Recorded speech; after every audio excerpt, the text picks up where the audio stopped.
오늘은 야곱 이야기를 좀 하고자 합니다. 야곱 잘 아시죠? 야곱은 출생 이야기에서도 등장하듯이 쌍둥이입니다. 쌍둥이 중 동생으로 태어납니다. 그런데 형 에서의 뒷발꿈치를 잡고 나올 정도로 성격이 굉장히 경쟁심이 가득하고 이기기를 갈망하고 또 성공을 또 갈망합니다. 어느 정도로 이게 성공을 갈망하냐면은 속임수를 쓰면서까지 성공을 위해 억척같이 살아가는 인물이 바로 야곱입니다. 야곱의 이름 뜻을 한번 보여주십시오. 야곱의 이름 뜻이 두 가지가 있는데, 하나는 발 뒤꿈치를 잡다라는 것이고 또 하나는 속임수라는 그런 뜻입니다. 이 이름부터 야곱의 인생을 예고하고 있는 것이죠. 지금부터 제가 이제 야곱의 굵직한 인생 이야기 7가지 에피소드를 여러분들께 소개해 드리려고 합니다. 야곱의 이름 뜻, 두 가지 이름 뜻을 기억하면서 오늘 이야기를 7가지 이야기를 한번 잘 들어주시면 좋겠습니다. 그럼 시작하겠습니다. 첫 번째 에피소드, 장자권이 뭐라고? 첫 번째 이야기는 창세기 25장 27절 이하에 있는 그런 내용들이에요. 야곱이 형 에서에게 장자권을 이렇게 사는 이야기죠. 여러분 잘 아시죠? 저만 이렇게 생각하고 있는 건지 모르겠습니다. 여러분들께 한번 여쭤보고 싶어요. 장자권이 대단한 것입니까?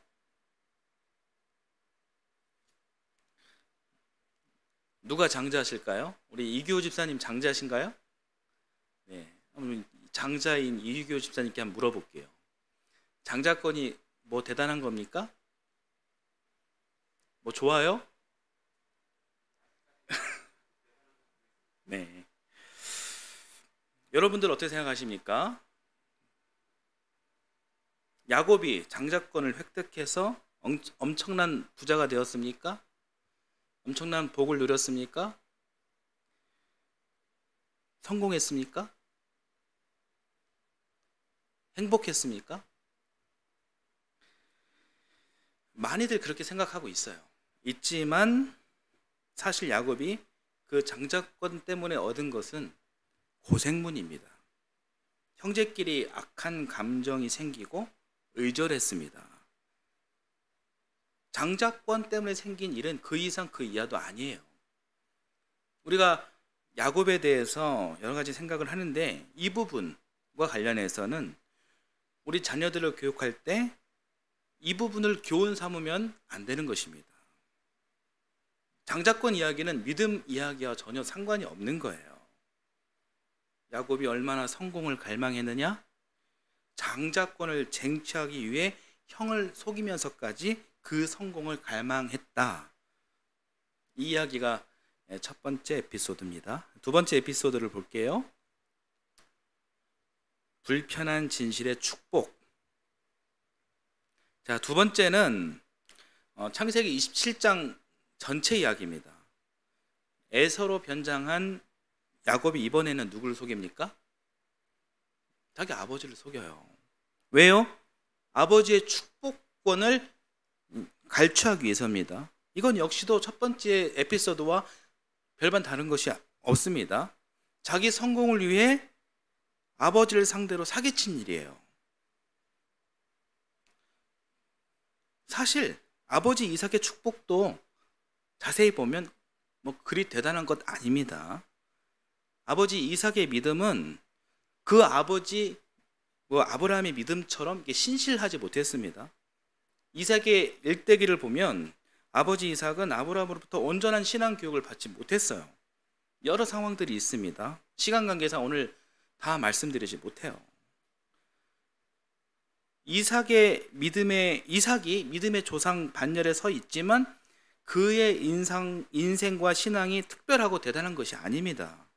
그 아버지의 영향을 받은 아들 야곱 역시 신앙과 믿음이 이렇게 막 튼실할 리가 없습니다. 이 세상에서 어떻게 성공을 이룰 수 있을까? 어떻게 내가 복을 이룰 수 있을까? 그렇게 골몰하다가 장자권을 얻고 또 아버지의 축복이라도 받으면 성공의 길에 더 가깝게 가지 않을까 해서 형과 아버지에게 사기친 그 야곱의 그 모습과 아버지의 모습, 아버지 이삭과의 모습과는 그렇게 크게 별반 다르지 않습니다. 그래서 그 축복권을 야곱은 갈취했습니다.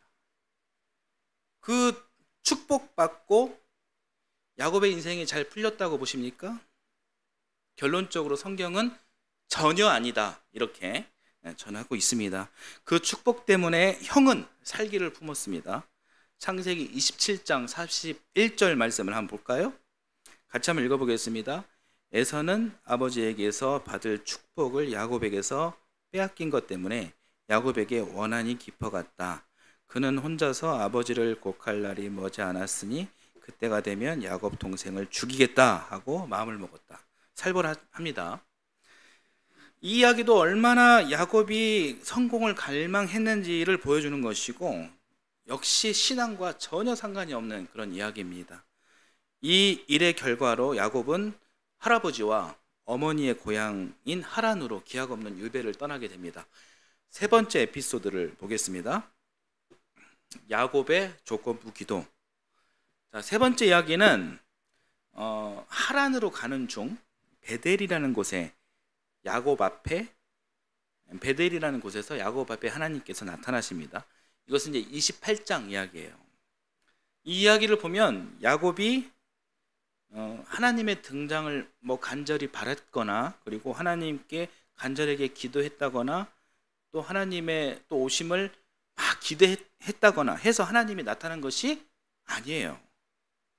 돌베개 베고 잠 같은 고난이 닥쳐와서 그 고난의 의미를 야곱이 그때 깨달아서 간절한 회개가 있음으로 인해서 하나님과 가까워짐으로 인해서 하나님이 나타난 것이 아니에요.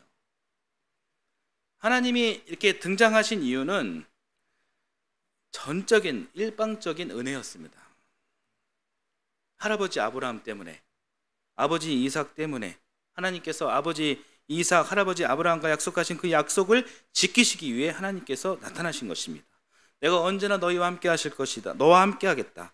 내가 반드시 너를 번성케 하겠다. 하늘의 별처럼 바다의 모래알처럼 땅의 먼지 수만큼 너를 축복하겠다. 임마누엘 하나님이 약속하신 그 언약, 그 복의 언약을 지키시기 위해 이날 밤 야곱을 찾아오신 거예요.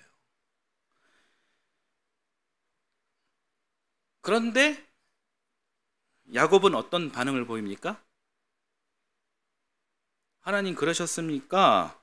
좋습니다. 그러면 저에게 3가지를 해주시면 제가 하나님께 3가지를 드리겠습니다. 3가지를 제가 하겠습니다. 이런 이야기를 한다는 거예요. 좋게 말하면 이것이 조건부 기도이고요. 실상은 하나님께 딜을 제안한 것입니다. 그 이야기가 창세기 28장 20절, 22절 이야기예요. 이 말씀 한번 봐볼게요. 같이 한번 보겠습니다. 야곱은 이렇게 서원하였다. 하나님께서 저와 함께 계시고 제가 가는 이 길에서 저를 지켜주시고 먹을 것과 입을 것을 주시고 제가 안전하게 저의 아버지의 집으로 돌아가게 해주시면 주님이 저의 하나님이 되실 것이며 제가 기둥으로 세운 이 돌이 하나님의 집이 될 것이며 하나님께서 저에게 주신 모든 것에서 열의 하나를 하나님께 드리겠습니다. 이 야곱의 서원 기도 장면이에요. 유명하죠? 그렇지만 논란이 될 수 있는 장면입니다. 많은 분들이 이 장면을 가지고 본인들 서원 기도로 연결하기도 합니다. 그러나 저는 이 기도는 야곱의 아주 형편없는 기도다 이렇게 저는 생각을 합니다. 왜냐? 말씀을 보여주세요. 야곱이 하나님께 조건을 제시하죠. 저와 함께 계시고 이 길에서 저를 지켜주시고 먹을 것과 입을 것을 주시고 저를 고향으로 돌아가게 해주시면 제가 이렇게 하겠습니다. 첫 번째, 주님이 저의 하나님이 될 것입니다. 세상에 누가 창조주인지 누가 피조물인지 헷갈릴 정도로 야곱의 이 이야기는 무개념이에요. 자, 두 번째, 제가 자면서 벤 저 돌덩이를 성전이 되게 하겠습니다. 무슨 하나님이 무슨 집이 없으십니까? 하나님이 노숙자신가요? 야곱은 지금 대단한 착각을 하고 있는 거예요. 세 번째, 저에게 이것을 해주시면 제가 열에 하나 11조를 드리겠습니다. 가관이에요. 하나님께서 돈이 필요하십니까? 돈이 필요하신데 돈이 없으신가요? 진짜 하나님을 노숙자 취급하는 겁니다. 무슨 하나님이 그것이 필요해서 그런 것처럼 야곱이 지금 엉뚱한 이야기를 하고 있는 거예요. 그 이야기를 베델에서 했다라는 것입니다. 이것이 야곱의 서원기도, 실상이에요. 이것을 기도라고 볼 수 있을까요? 기도라고 볼 수 있죠. 그러나 아주 연약한 그런 기도인 것입니다. 이때 야곱에게 신앙이 있었다라고 볼 수 있을까요? 그렇다고 보기 어렵습니다. 신앙이 아주 연약했다, 믿음이 아주 연약했다, 그렇게 우리가 판단할 수 있는 장면인 거예요. 어찌됐든 간에 이 장면에서 중요한 것은 야곱의 믿음이 아니라 중요한 것은 하나님을 처음 만난 곳이 바로 베델이었다라는 사실입니다. 그리고 여기에서부터, 이 베델에서부터 야곱의 신앙 여정은 비로소 시작되는 것입니다. 그게 중요한 것입니다. 그런데 사실 그렇습니다. 처음이라는 것은 낯설죠. 낯설고 또 당황스럽게 하는 그런 경향이 있습니다. 그러니 이 베델에서의 하나님과의 첫 만남, 야곱은 굉장히 낯설었고 당황스러웠고, 그래서 하나님 말씀에 대한 응답이 서투를 수밖에 없었다는 것입니다. 어쩌면 서툰 것이 당연한 것입니다. 그런 면에서 우리들도 별반 다름 없습니다. 여하튼 신앙인으로서 야곱의 본격적 인생 이야기가 이제 이 일로부터 시작한다는 것을 여러분 인지하십시오. 그러시고 우리가 다음 장면을 보겠습니다. 장황한 이야기들이 펼쳐집니다. 야곱은 이렇게 베델에서 출발한 거예요. 베델에서 출발해서 돌고 돌아가지고 다시 베델로 돌아오게 되거든요. 야곱의 이야기는 굉장히 장황해 보이지만 핵심 이야기는 뭐냐면 처음 베델에서 어떤 기도를 했는지 보는 거고, 그리고 처음에는 이렇게 기도를 했는데 다시 돌아온 이 두 번째 베델에서는 이 야곱이 어떤 기도를 했는지, 이것을 보는 것이 야곱 이야기의 핵심입니다. 이 핵심의 결론은 마지막 에피소드에서 살펴보도록 하겠습니다. 네 번째 에피소드 보겠습니다. 삼촌 집에서 있었던 일. 자, 네 번째 이야기는 창세기 29장에서 31장 이야기입니다. 야곱의 이야기 중에서 제일 긴 이야기예요. 야곱이 형 에서가 무서워 하란으로 도망갔습니다. 하란에서 잘 먹고 잘 살았을까요? 아니라고 했죠? 아닙니다. 한마디로 얘기하면 그 시간은 개고생하는 시간이었어요. 삼촌 하란의 집에 딱 도착했는데 눈에 띈 여인이 있었죠. 누굽니까? 레아일까요? 아니면 라헬일까요? 레아가 언니, 라헬이 동생이죠. 야곱의 눈에 띈 여인은 라헬입니다. 눈부시게 아름다운 여인 라헬과 결혼하고 싶어졌습니다. 지금 이런 이야기가 있으면 큰일 나겠죠? 어떻게 삼촌의 딸을 탐합니까? 근친상간입니다. 그러나 그것이 옛날에는 그것이 가능했습니다. 라헬과 결혼하고 싶다고 이야기를 하니까 삼촌이 7년간 일하라고 합니다. 그래서 7년간 무보수로 노예 버금가는 그런 일을 합니다. 그리고 나서 7년이 되는 날 삼촌은 야곱에게 신혼잔치를 열어주고 포도주를 엄청 먹입니다. 그리고 신혼방에 들어와 잠을 자고 일어났는데 누가 있어요? 라헬이 아니라 레아가 있는 거예요. 야곱은 화가 나가지고 삼촌에게 따지죠. 왜 라헬이 아니라 레아입니까? 그랬더니 삼촌이 어떻게 언니가 있는데 어떻게 동생부터 시집을 보내냐? 그럴 수 없다. 라헬을 아내 삼고 싶으면 7년간 더 일해라. 무보수로. 걷는 놈 위에 뛰는 놈이 있다고 속임수의 달인이었던 이 야곱이 삼촌에게 제대로 사기 당한 겁니다. 그래서 사기 당한 야곱은 7년간 더 일을 해가지고 라헬을 얻습니다.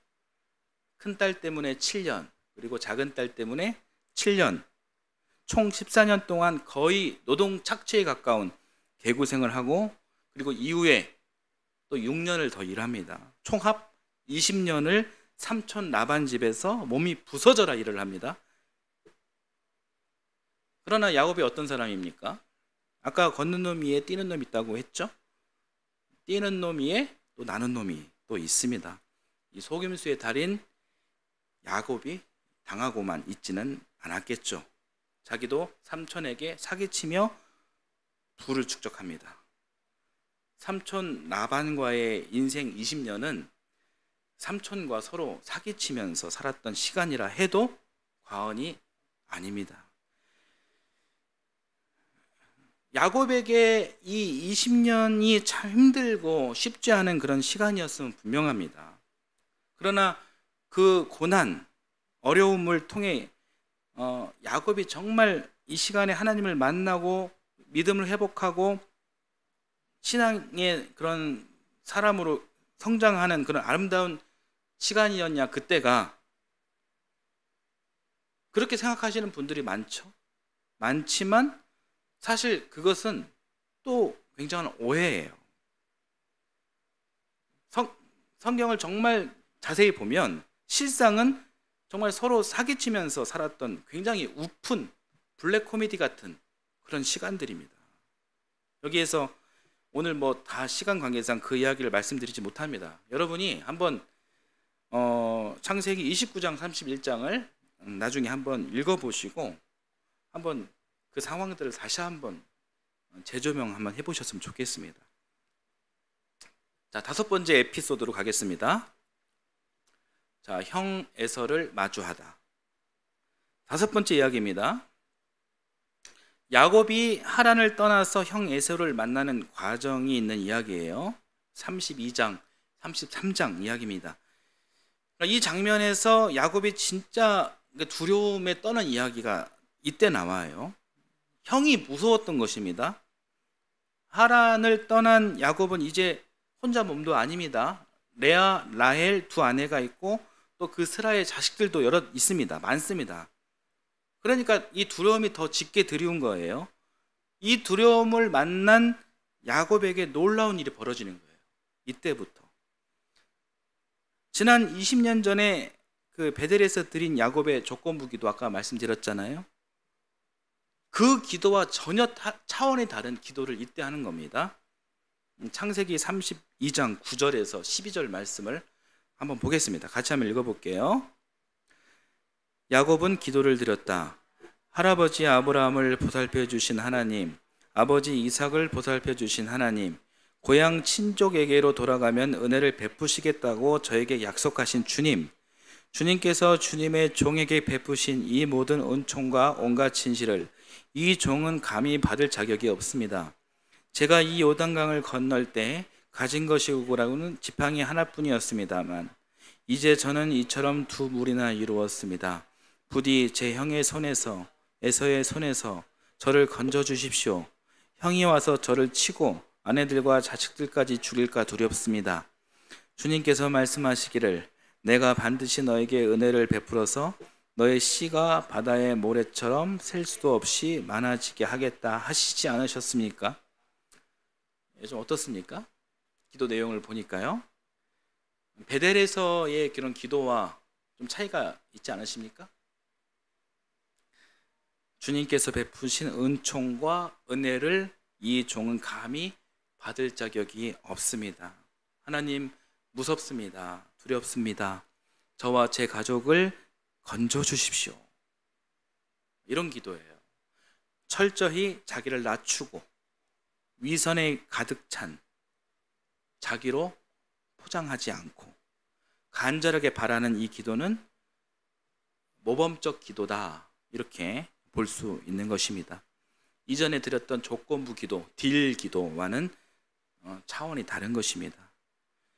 사실상 이때 야곱이 처음으로 하나님께 꼬꾸라진 것입니다. 이때 야곱이 겸손하게 변화되었다, 이렇게 볼 수 있는 것입니다. 제가 성경을 보았을 땐 그래요.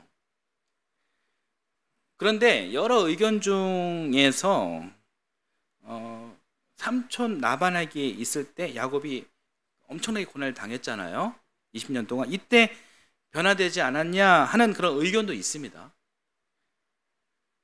하지만 이때 분명히 고생을 했긴 했지만 제가 보기에는 그 고생 자기 능력으로 헤쳐나가면 되지, 나는 할 수 있어, 이렇게 야곱이 그 정도로 생각하면서 억척스럽게 자기 힘을 믿고 살아왔던 시간이었다고 저는 생각을 합니다.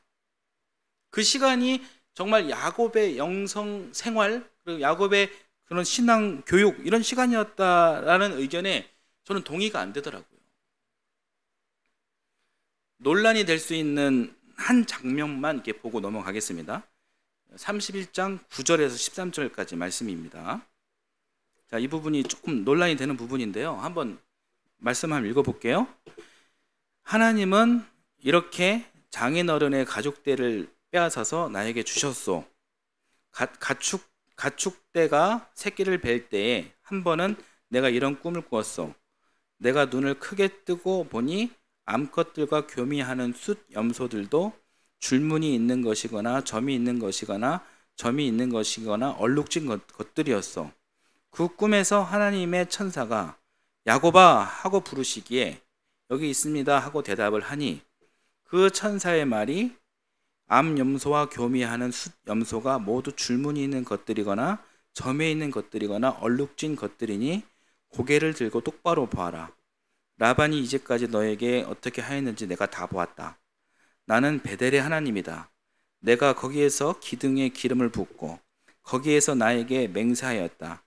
이제 너는 곧 이 땅을 떠나서 네가 태어난 땅으로 돌아가거라 하고 말씀하셨소.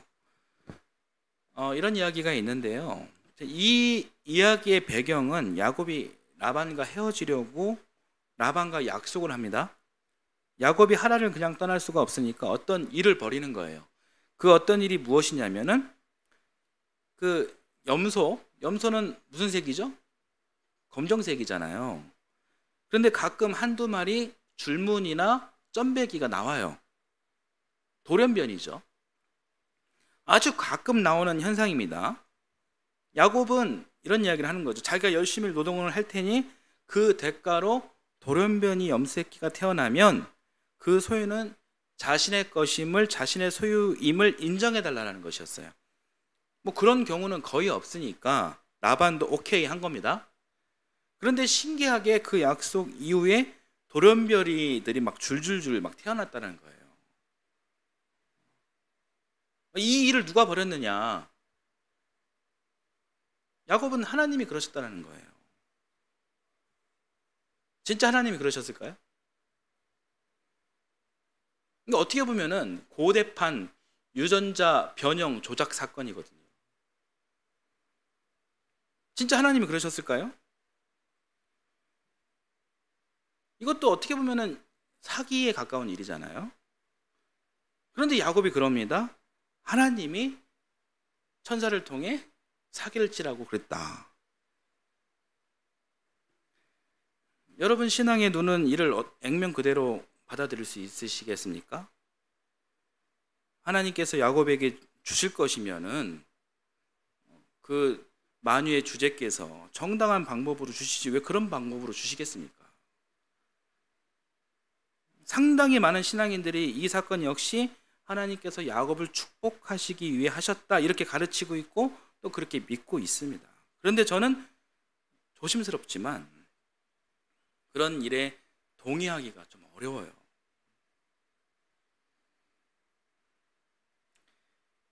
야곱이 자기 트릭을 정당화하기 위해 하나님의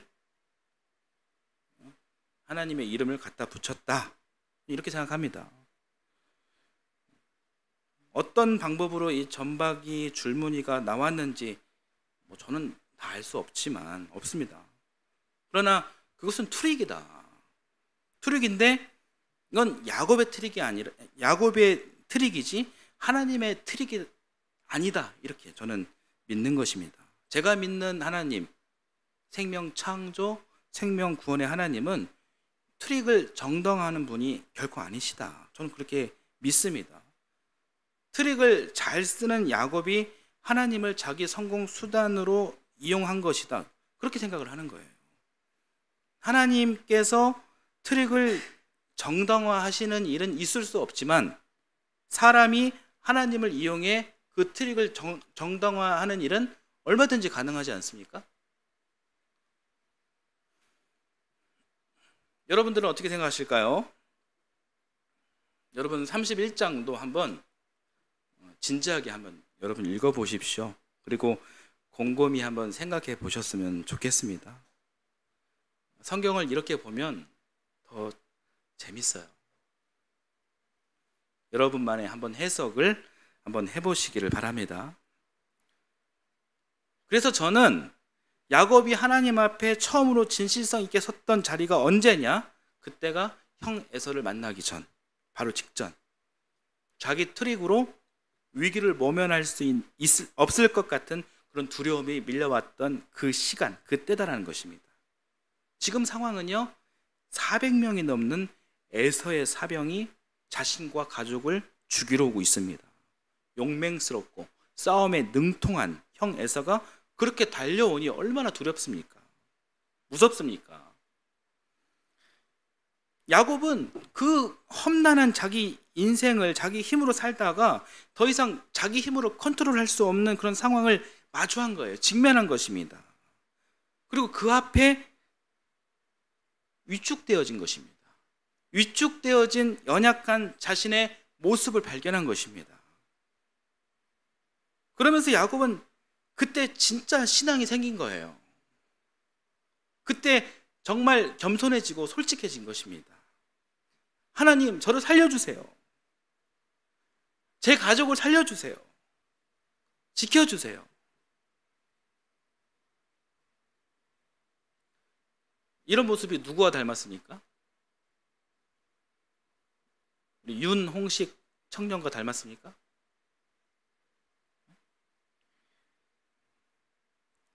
저와 닮았습니다. 사실 우리들과 닮은 거죠. 그리고 야곱은 하나님의 은혜로 형 에서를 무사히 만났고 세겜 성에 정착하게 됩니다. 자, 에피소드 6번째를 보겠습니다. 야곱의 불행한 일. 자, 6번째 이야기입니다. 34장 이야기예요. 세겜 성에서 잘 정착한 야곱에게 굉장히 불행한 일이 발생합니다. 딸 디나가 도시 나갔다가 나쁜 놈들에게 강간을 당합니다. 당시 도성이란 이런 폭력이 아주 만연한 곳이에요. 자기끼리 친하고 또 여자나 또 약한 사람들에게 상당히 폭력적인 곳이 도성이에요. 도시에서 할아버지 아브라함도 사라를 빼앗긴 적이 있어요. 그리고 아버지 이삭도 도시 사람들에게 리브가를 빼앗겼습니다. 딸 디나는 그냥 성에 놀러 간 것 뿐인데 이때를 기다렸다는 듯이 도성 남자들은 디나를 강간해 버립니다. 이 사건을 알게 된 야곱의 아들들은 아버지에게 배운 속임수를 써서요, 세겜의 모든 남자들이 할례를 받도록 일을 이렇게 꾸며요. 그리고 할례를 받게 하고 아파하는 세겜의 모든 남자들을 그 자리에서 전부 다 죽여버립니다. 이 일을 뒤늦게 알게 된 야곱은 폭력이 폭력을 낳은 그 일에 대해서 굉장히 가슴 아파합니다. 지금까지 고생하며 여기까지 왔는데 이제는 평화롭게 그렇게 순탄하게 살고 싶은데 그러지 못한 자신의 인생을 한탄해요. 딸 디나는 도시폭력의 희생자가 됐고 아들들은 도시폭력의 가해자가 됐을 뿐입니다. 자, 7번째 마지막 에피소드를 보겠습니다. 베델에서 베델로. 마지막 7번째 이야기입니다. 이게 이제 오늘 본문 이야기였습니다. 야곱은 망연자실에 있습니다. 자기 술수를 써서 자기 머리를 써서 만들어낸 인생들인데 어느 것 하나 생각대로 안 됩니다. 일이 안 풀립니다. 파란만장한 인생이었지만 결국 허무함만이 밀려옵니다. 그런 야곱에게 다시 하나님께서 나타나십니다. 그게 오늘 본문 1절이에요. 한번 볼까요? 같이 읽겠습니다. 하나님이 야곱에게 말씀하셨다. 어서 베델로 올라가 거기에서 살아라. 네가 하나의 형에서 앞에서 피해 도망칠 때에 너에게 나타난 그 하나님께 제단을 쌓아서 바쳐라. 네, 하나님께서 야곱에게 베델로 가라 이렇게 말씀하셨습니다. 자, 야곱이 어떻게 응답했을까요? 2절을 보게 같이 읽겠습니다. 야곱은 자기의 가족과 자기가 거느리고 있는 모든 사람에게 명령하였다. 너희가 가지고 있는 이방 신상들을 다 버려라. 몸을 깨끗이 씻고 옷을 갈아입어라. 어떻습니까? 결국 무엇이 헛된 것이고 허무한 것인지 야곱은 비로소 이 장면에서 깨닫게 됩니다. 한평생 금과 옥조로 떠받들고 살았던 꾀, 술수, 속임수, 성공, 신화, 부귀, 명예 이런 것들을 모두 버리고 더러워진 자기 몸을 깨끗이 씻고 새로운 옷으로 갈아입으려고 합니다. 3절, 4절을 또 이어서 또 한번 읽어보겠습니다. 같이 읽겠습니다. 이제 우리는 이곳을 떠나서 베델로 올라간다. 거기에다 나는 내가 고생할 때에 나의 간구를 들어주시고 내가 가는 길 어디에서나 나와 함께 다니면서 보살펴 주신 그 하나님께 제단을 쌓아서 바치고자 한다. 그들은 자기들이 가지고 있는 모든 이방 신상과 귀에 걸고 있는 귀고리를 야곱에게 가져왔다. 야곱은 그것들을 세겜 근처 상수리 나무 밑에 묻었다. 저는 이 장면에서 가슴이 찡하더라고요. 감동적인 장면입니다. 여기에서 이 장면에서 야곱은 할아버지 아브라함과 닮아 있는 거예요. 도시 하란을 떠나 믿음의 땅 가나안으로 떠나라는 하나님의 명령을 믿음으로 준행한 할아버지 아브라함처럼 화려한 도시 세겜 성을 떠나 처음으로 하나님을 뵌 곳, 성스러운 곳 베델로 떠나라는 하나님의 명령을 야곱은 믿음으로 준행한 것입니다. 여러분께 제가 질문 하나 드립니다. 야곱은 믿음의 조상입니다. 왜 그가 자랑스러운 믿음의 조상이 되었을까요? 장자권과 축복권을 받아서였을까요? 하란에서 수많은 부와 부를 축적해서였을까요? 그렇지 않습니다. 야곱이 멋있는 이유는 오늘 본문 4절 때문입니다. 야곱은 지금까지 지켜왔던 자신의 세속적 모든 보물을 상수리 나무에 다 묻어버렸습니다. 하나님의 명령을 준행하기 위해 떠나는 베델로 향하는 여정 속에는 어떠한 짐도 없습니다. 그동안 믿고 의지했던 모든 값진 것들 다 포기하고 오직 믿음으로 걸어가는 여정이었습니다. 그리고 6절, 7절, 8절 베델에 도착합니다. 베델에서의 이야기는 많지 않습니다. 이후 야곱 이야기는 하나님과 동행하며 행복하게 살았다는 결론이에요.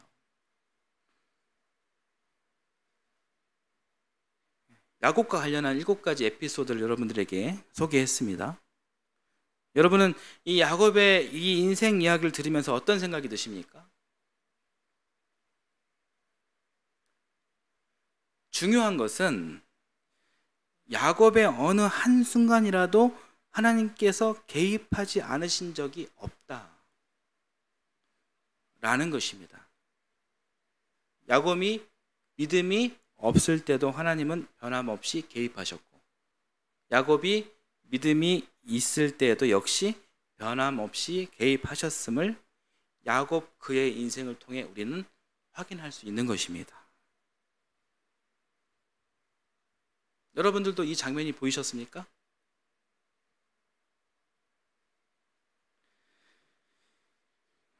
보이셨다면 여러분 야곱의 일대기를 잘 보신 거예요. 그리고 눈치가 있는 분들은 야곱의 인생 이야기가 우리 인생 이야기와 별반 다르지 않음까지도 발견하셨을 것입니다. 야곱이 믿음의 조상이라고 우리와 크게 다른 사람이 아닙니다. 야곱과 하나님의 관계 특별한 것이 없습니다. 오늘 우리와 하나님과의 그런 관계와 야곱과 하나님과의 관계가 크게 차이가 없는 거예요. 야곱이 처음 만난 하나님을 대한 모습과 우리가 처음 하나님을 만난 모습과 비슷한 거예요. 믿음이 우리가 좀 성장해서 하나님을 대하던 야곱과 또 믿음이 성장한 우리의 모습과 큰 차이가 사실 없는 거예요. 그러니까 이 야곱 이야기가 곧 우리들의 이야기인 것입니다. 그러니 이 야곱 이야기의 결론이 무엇이 될까요? 오늘 이 말씀 결론 짓기는 여러분들 몫으로 남겨두겠습니다. 한 가지만 제가 말씀드리자면 우리의 하나님은 신실하신 분이시다. 신실한 하나님이시다. 신실의 이 말의 뜻은 신뢰감이 충만하고 성실하신 분이시다라는 이야기입니다. 신실하신 하나님은 언제나 한결같이 우리와 함께 하셨습니다. 우리가 믿음이 없을 때나 믿음이 있을 때나 말입니다. 2022년 하반기가 시작됐습니다. 이 하반기에도 신실하신 하나님과 동행, 동거, 동락하시는 여러분 되시길 주님의 이름으로 축원합니다.